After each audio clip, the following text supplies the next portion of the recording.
Halo, selamat datang di acara Ketok Palu bersama saya Patra Gumala. Seperti biasa, sama seperti minggu lalu, kita akan membahas masalah-masalah terkini dari kacamata hukum. Tentunya saya tidak sendiri, karena saya termasuk warga yang biasa dan awam sekali soal hukum. Bersama saya sudah ada pakar hukumnya, dan ini secara kredibilitas sudah terbukti dong. Ada Bang Hamdan Zulfa. Halo Bang Hamdan. Halo. Sehat dong Bang? Baik, sehat. Aman ya Bang? Aman. Mantap aman. ya, Bang Hamdan semakin Mantap. rajin nge-tweet guys. Jangan lupa follow Twitternya Bang Hamdan di @hamdanzulfa, tapi jangan DM minta fallback ya. Bang, sebagai pembuka yang mau ketok palu saya atau Abang nih? Nah, yang memimpin sidang, yang Oke. ngarang sidang. Dengan ini episode ketok palu saya buka. Mantap. Bang Hamdan, ini kalau kita baca berita belakangan ini Bang, kayaknya jadi rutinitas awal tahun, khususnya di Indonesia nih Bang. Bencana alam Bang. Ya. Bukan cuma di Jawa Bang, awal tahun Sulawesi, ya kan, Kalimantan. Terus banjir yang tadinya fokus banyak di Jakarta, sekarang udah sampai di Jawa Tengah juga, Semarang. Banyak sekali PR pemerintah sebenarnya awal tahun ini Bang. Dan Ya. kasihan juga sebenarnya warga negara Bang. Kita lagi pandemi, ekonomi juga sulit. Bencana alam. Nah ini dari kacamata hukum pasti banyak problem juga Bang. Banyak masalah yang akan muncul, ya kan? Ya. Seperti misalnya klaim asuransi, itu udah pasti jadi pusing juga tuh. Ya, pasti. Nah, Ya. sebagai orang yang awam hukum nih Bang, kalau misalnya nih, amit-amit sih Bang sebenarnya, kita mulai dari yang paling sering terjadi lah di Jakarta ini, mobil kena banjir, itu polis asuransi kan beda-beda tuh Bang. Ya. Nah itu cara kita untuk tahu memilih polis-polis dan syarat-syarat untuk klaim tuh bagaimana Bang dari sisi hukum Bang? Ya, pada umumnya memang perusahaan asuransi menawarkan dua. Yang pertama adalah all risk, kemudian yang kedua adalah total loss. Ya. Total loss hanya karena kehilangan, sama sekali tidak ada gitu. Kalau all risk ini misalnya bannya rusak, bukan bannya karena tabrakan ya. Bukan bannya rusak, enggak. Jadi bannya rusak karena tabrakan, kira-kira gitu. Yeah. Ya, cacat karena tabrakan atau karena kecelakaan. Dan pada umumnya banjir itu tidak masuk all risk. Tetapi pada saat memulai untuk mengasuransikan harus bisa dipastikan. Biasanya banjir itu adalah extend, karena itu ada premi tambahan kalau banjir.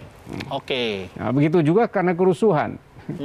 Karena kerusuhan ada premi tambahan, jadi sedikit lebih tinggi preminya daripada all risk yang pada umumnya. Karena itu kalau misalnya tiba-tiba datang klaim ke asuransi, rusak mobil kita karena banjir, akan dilihat itu di asuransinya apa termasuk nggak banjir. Kalau tidak termasuk, tidak bisa dibayar klaim asuransi. Oke, jadi pastikan untuk masyarakat lihat poin per poin ya untuk klaim asuransi sebelum memilih asuransinya, kurang lebih kayak gitu Bang. Betul, harus dipastikan betul. Cuman kalau misalnya di luar banjir, misalnya longsor Bang, itu kan beda lagi case-nya kan. Ini kan bencana banyak banget nih Bang. Kalau misalnya ada beberapa mobil yang terkena akibat bencana alam lainnya di luar banjir, itu preminya sebenarnya harus masuk atau dan lain-lain sih Bang? Ya itu termasuk bencana alam. Bencana alam. Ya, termasuk dalam bencana alam. Nanti sana di state ya. Bencana alam, banjir, longsor. Pohon tumbang tuh Bang. Ya. Pohon tumbang beberapa waktu yang lalu sempat ada yang sampai gugat Pemprov tuh Bang malah jadinya. Ya itu kalau kaitan dengan asuransi itu masuk semua berkaitan dengan kecelakaan ya. Kecelakaan. Jadi pohon tumbang ya karena kecelakaan ya, karena kalau sudah masuk all risk dan perluasan bencana alam termasuk banjir, ya, kerusuhan itu sudah masuk, itu nggak usah khawatir. Ya. Oke, itu kan gugat ke pihak asuransi. Ya. Nah ini kita kalau gugat ke pihak pemerintah Bang. Nah itu gimana tuh Bang?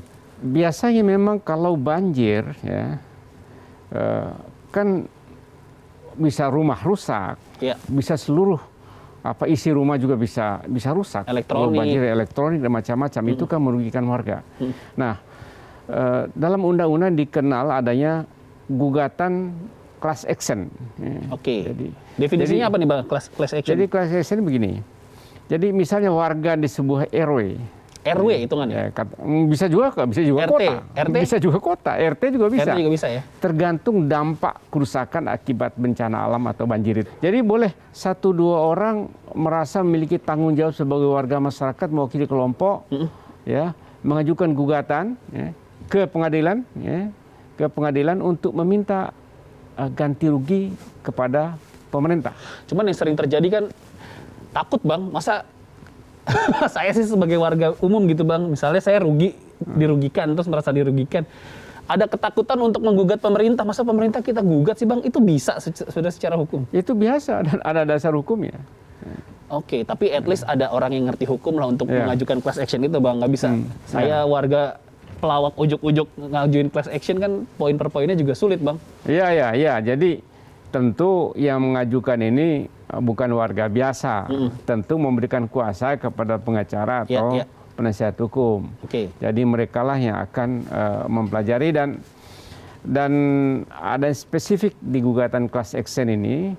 Jadi setelah mengajukan gugatan ke pengadilan, pengadilan akan memeriksa lebih dulu.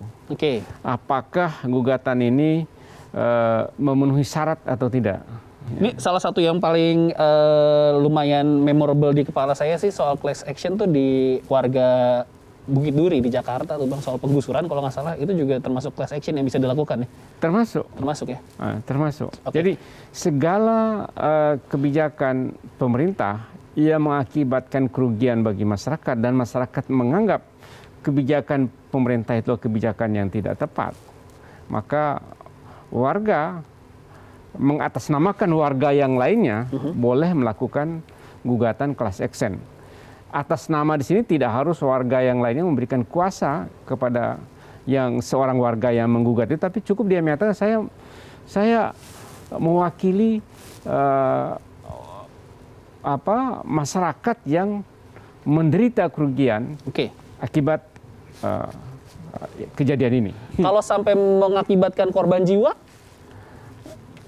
apakah bisa jadi pidana? Bisa pidana, bisa perdata. Karena perdata itu seluruh aspek yang merupakan akibat dari perbuatan yang melawan hukum atau melanggar hukum atau tidak sesuai dengan kepatutan dan kesusilaan, itu boleh digugat secara perdata. Boleh digugat? Boleh. Jadi masyarakat kalau merasa dirugikan, jangan takut untuk menggugat selama di antara class action itu ada yang ngerti hukum. Ya kan? Boleh diketok dulu palunya Bang, biar sah dari mulut Bang Hamdan ya ini keluar ya. Silakan diketok palunya. Sah ya. Mantap. Sah, ya. Oke. Saya di sini agak ragu-ragu ngomong, takut ini Bang. Saya nyeletuk takut kena UU ITE. Nah, abis ini kita bakal ngomongin UU ITE Bang. Jadi jangan kemana-mana buat masyarakat dan juga para honest people. Saya panggil honest people aja lah ya. Manusia-manusia jujur dari hukum. Semoga tidak ada yang takut lagi bersuara, apalagi bersuara kebenaran. Karena belakangan lagi rame nih. Katanya Pak Jokowi nyuruh kita untuk jangan takut mengkritik pemerintah. Tapi di satu sisi kita juga takut sama UU ITE. Nah, UU ITE itu semenakutkan apa? Habis ini kita bakal bahas barengan Bang Hamdan, tetap di Ketok Palu.